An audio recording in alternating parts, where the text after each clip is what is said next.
আসসালামু আলাইকুম রহমতুল্লাহ। সবাইকে অভিনন্দন।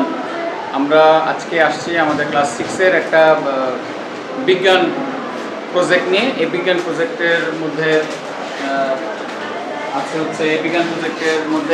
আছে সাকিব।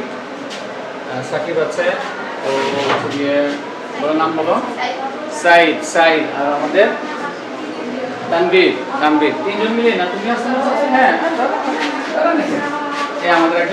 আমাদের ক্লাস 6-এর এই 4 বিজ্ঞানী মিলে আমাদের এই একটা নতুন প্রজেক্ট বানাচ্ছে। চলেন আমরা দেখি প্রজেক্টটা কিরকম। তাহলে এটা কিভাবে বানাইছো বলো, একজন বলো। হ্যাঁ, কি লাগছে এটার ভিতরে?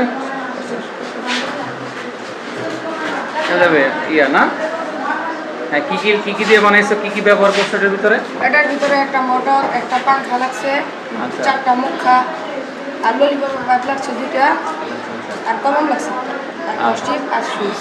আচ্ছা, ঠিক আছে। তো এটা কি তোমরা বানাইছো? এটা গাড়ি নাকি, গাড়ি। যেটা বাতাসের মাধ্যমে চলবে, তাই তো? যে বাতাসের ফোর্স এখানে এই সুইচটা দিলে, সুইচটা দাও। এই সুইচটার মাধ্যমে, হ্যাঁ, এই দেখেন আপনারা, একটু ব্যাটারির পাওয়ার একটু কম হওয়াতে তো ব্যাটারির পাওয়ার, হ্যাঁ, দারুণ। দেখেন, দারুণ হয়েছে, অসাধারণ। এটা ঢালু, বুঝছো? হ্যাঁ, একটু চার্জ নিয়ে দিলে জিনিসটা অসাধারণ হবে। ফাইন। বাতাসের ধাক্কায় কিভাবে একটা সামনে যাচ্ছে বিষয়টা, এইটা ক্লাস 7-এর। আমরা এরকম আরও ভালো প্রজেক্ট করবো ইনশাল্লাহ।